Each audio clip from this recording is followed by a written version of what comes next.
Okay, a little reminder of horizontal asymptotes, that if you have a graph that has a horizontal asymptote, that was describing end behavior either as x went to positive infinity or x went to negative infinity. Whereas vertical asymptotes represent non-permissible values, horizontal asymptotes just talk about end behavior, and some of your graphs last year in grade 12 went through them. They're not necessarily a non-permissible value. But now we're going to look at how horizontal asymptotes are defined by limits. So a function has a horizontal asymptote if the limit as x goes to infinity equals something, or as x goes to negative infinity. And sometimes a graph can have two different horizontal asymptotes, depending on x going to infinity is different than x going to negative infinity. I think some of those came up either on your take-home quiz. Okay. So,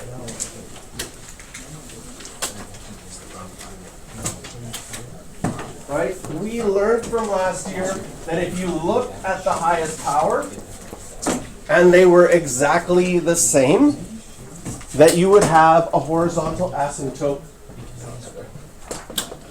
at y equals 2. Do you remember that? Okay. I don't mind if you use that shortcut. If we wanted to do it formally with limits, right, we want to find the limit as x goes to infinity. We could factor out the x, causing those x's to go away. And then whenever you have a 3 over x, like there, once it's simplified, right there, dividing by a very, very large number makes that go to 0. And so we can see it more formally that we have a horizontal asymptote at y equals 2. But I'm okay if you look at it and remember from last year that shortcut. What are the shortcuts we had from last year? If you have a polynomial over a polynomial, and the degree is the same on the top and the bottom, then you just look at the coefficients. If the degree was bigger on the bottom, do you remember that one? We have a horizontal asymptote at y equals 0. Because if it's bigger on the bottom and you went to infinity, it's going to go to 0.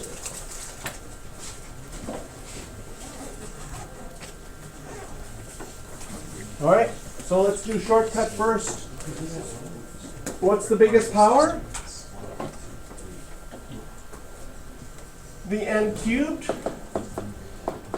Are you okay that you're going to have a horizontal asymptote at negative 3 over 8? If you wanted to do this formally, you would factor out the biggest power, which is the n cubed. These would simplify. And n cubed out of an n squared would leave you with 1 over n. And an n cubed out of a 1 would leave you with a 1 over n cubed.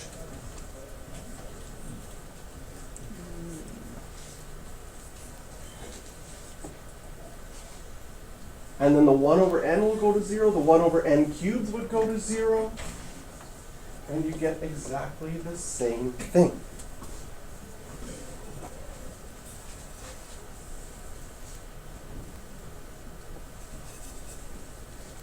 Most calculus classes are fine. If you had a limit of that original question and you immediately wrote the answer, most calculus classes are fine with that. Just knowing that shortcut. But formally, we know that as n goes to infinity of 1 over n is going to be 0. So this is more formal saying why we know that.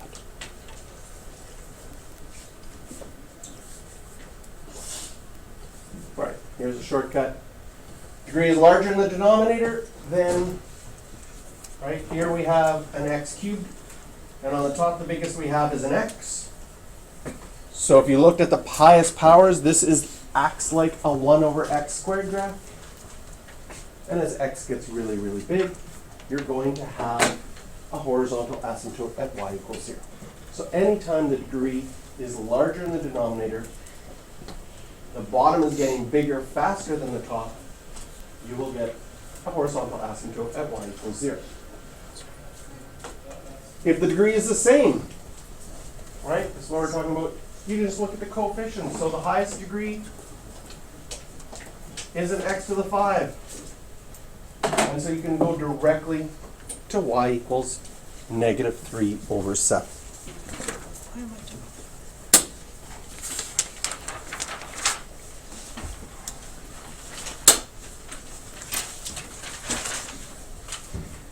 Right? If the degree is larger in the numerator, then there might be an oblique asymptote. You can have parabolic asymptotes. There's all sorts of different weird asymptotes that could happen. But the limit as x goes to infinity will not have a horizontal asymptote.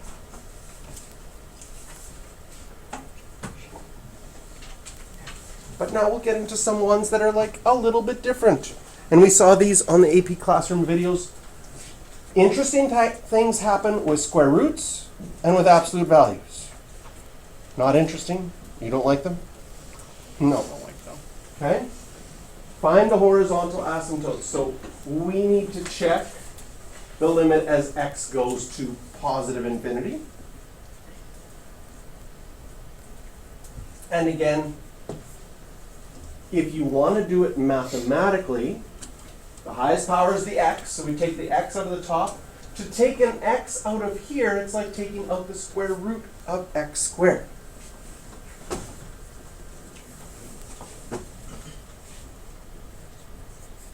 Now, if x is going to infinity, then x is bigger than 0. I'm going to do these boxes first. Then this is just x, and they would, right, this x here and this x here would just cancel out. And of course, the 5/x² will be 0, so we get equals 3. If x is less than 0, in other words, if we're looking at the limit as x goes to negative infinity,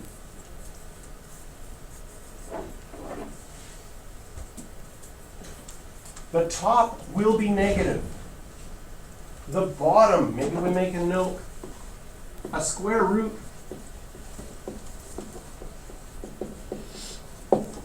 is always positive.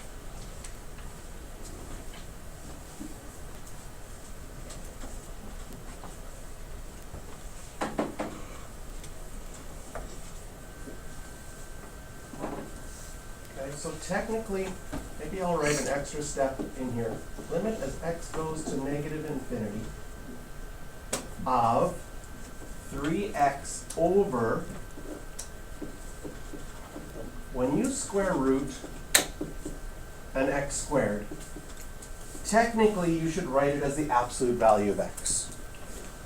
Because it has to be positive. That bottom part always is positive. And if I just make it an x, as x goes to negative infinity, it's technically going to be negative. So I need those absolute values there. The question is, does it make sense to you that that will become -3 when x goes to negative infinity? Because the bottom has to be positive. The top will be negative because you're plugging in a negative number.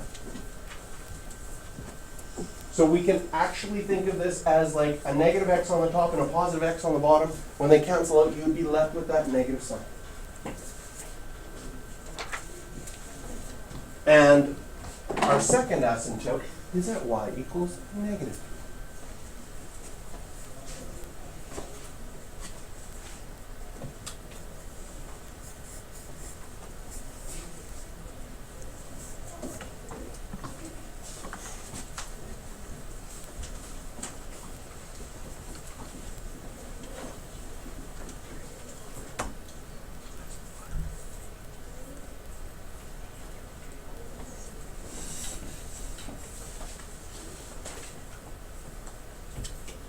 What this graph looks like if we type it into our graphing calculator.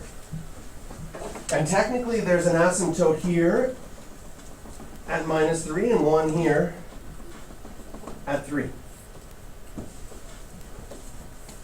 Sometimes you'll see people draw asymptotes but like only draw half of them, because one asymptote only makes sense when we go to negative infinity, the other asymptote only makes sense when we go to positive infinity. Again, the dotted line is there because it's not actually part of our graph. It's just there to help us graph it. That's what asymptotes are there for. And with horizontal graphs, sometimes the graph will go through it, because it's just telling us what happens at extremes. Vertical asymptotes and limits.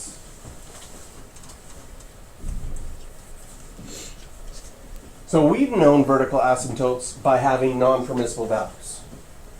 And at a vertical asymptote, your graph either goes up towards positive infinity or down towards negative infinity. And you learned how to graph it just based on where the graph was. That's perfectly fine.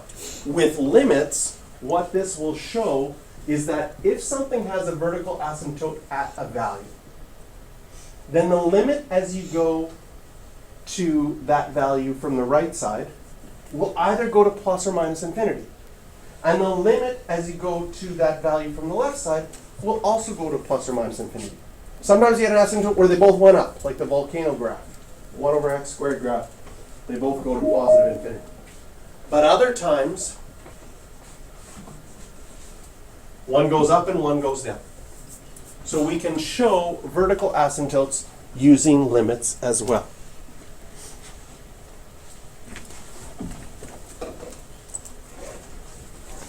Find the vertical asymptote of 3 over x minus 7. I'm fine if you just write out the answer. Perfect. Because you know that already. But if you've got a function that you didn't know how to work with as well, then the limits might work out nice for you. So we want to see what happens when we go to the right side of 7.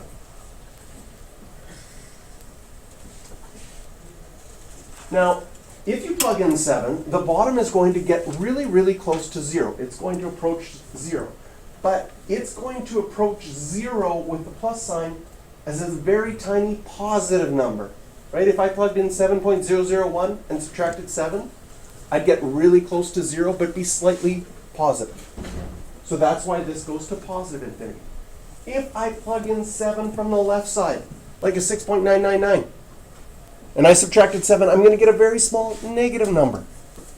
And 3 divided by a very small negative number will go to negative infinity. So the limit does not exist at 7, but if we wanted to see a picture of this graph, we know that we would have a vertical asymptote at x equals 7. And again, you know this already from grade 12, but now we're seeing how we would define that using limits.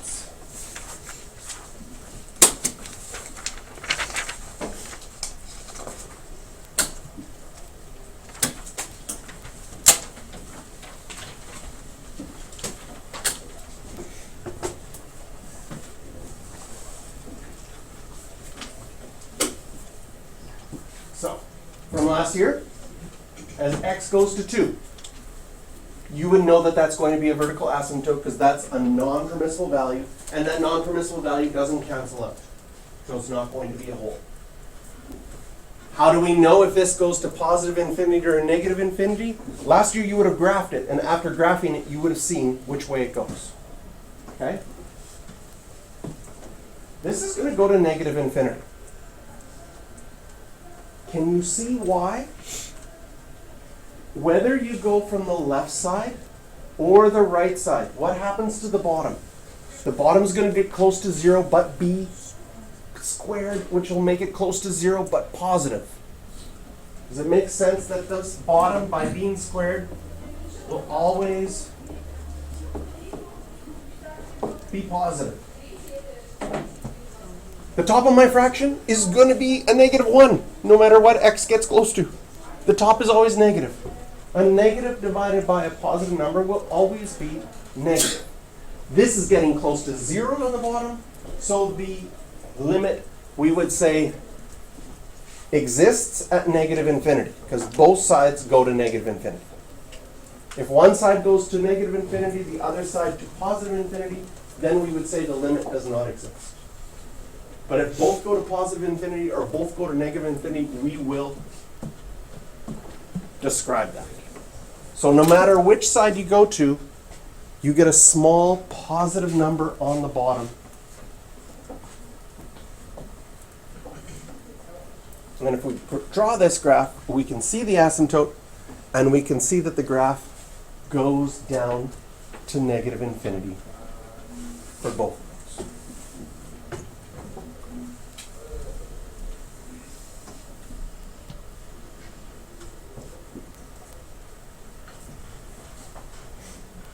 So we have to be careful, because a common calculus mistake moving forward is someone says, oh, you're dividing by 0, close to 0, it goes to infinity. Well, that's only true if you're dividing by close to 0 positive. If you're dividing by close to 0 negative, you'll go to negative infinity. So our next example here, right, we have a 1 over x graph. We would say this does not exist. Because if you went to 0 from the positive side, you'd go to infinity, because you'd have a small positive number.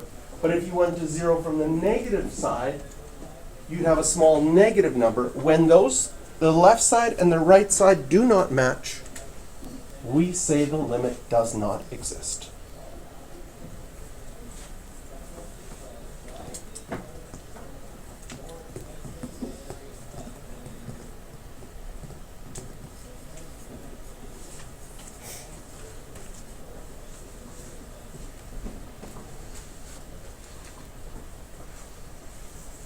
So again, a lot of these, you just sort of analyze it from the left and the right, and you can write down an answer. So I want you to look at the next 4 and do a quick analysis of each one and see what answer you come up with. And then we'll look at them more formally.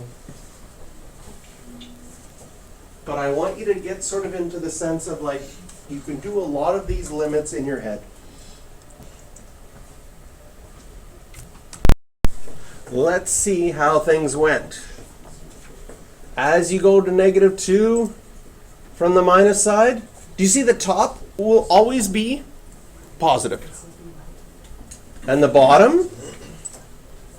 Well, because it's cubed, if the bottom is negative, it'll be negative. If the bottom is positive, it'll be positive. This is a does not exist one.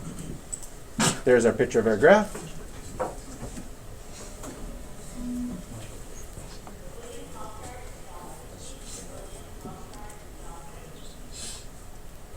That's a weird graph. Look at this point right here. Next one. We could do these limits separately. This part, if you're going 3 to the plus side, you see it gets close to 0, the bottom will be positive, the top is negative. And then you get this, negative infinity plus e cubed. Do we write our final answer that way? No. That's just negative infinity. If you have negative infinity, you add something to it, you will still stay at negative infinity. It's like overpowering.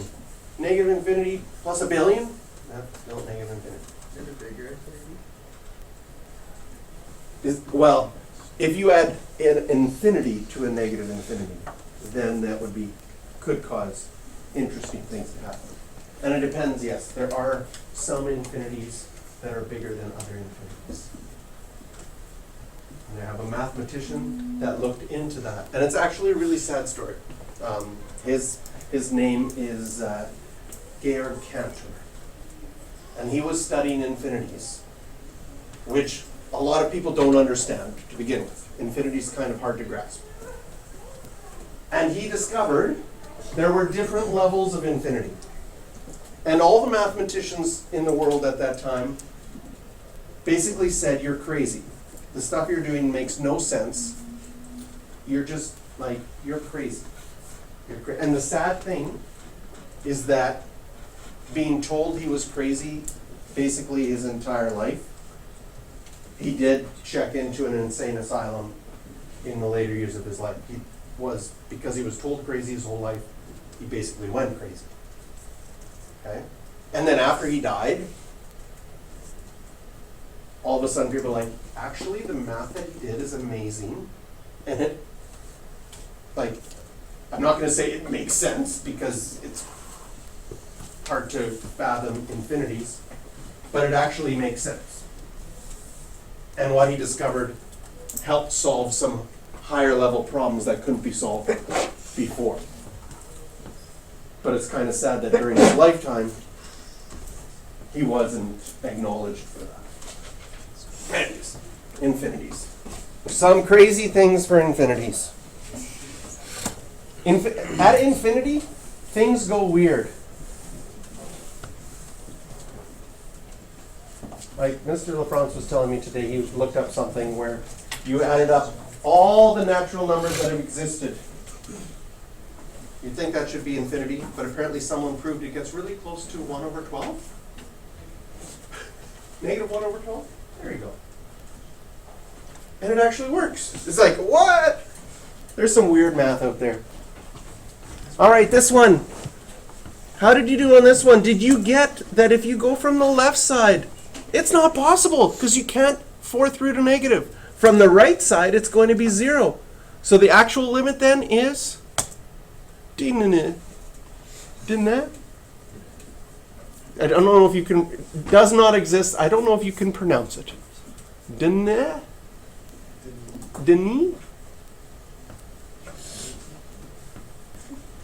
We'll just say does not exist.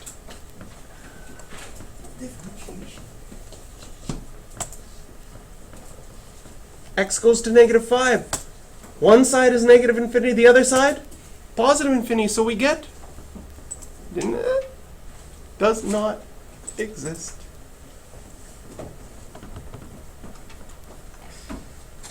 And with that, we are done our limits notes.